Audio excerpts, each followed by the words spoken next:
What's the meaning of bouquet?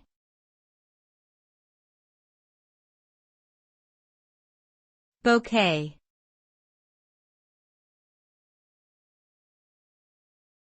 Bouquet.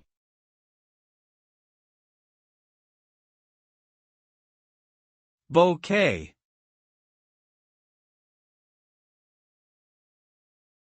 Bouquet.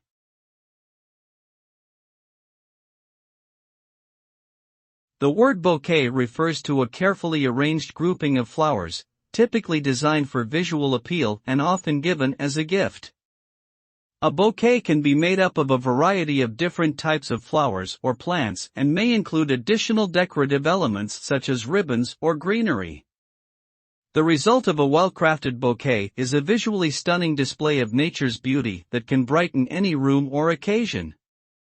Whether used as a centerpiece or simply to show someone you care, a bouquet is a classic and timeless gift that is sure to impress.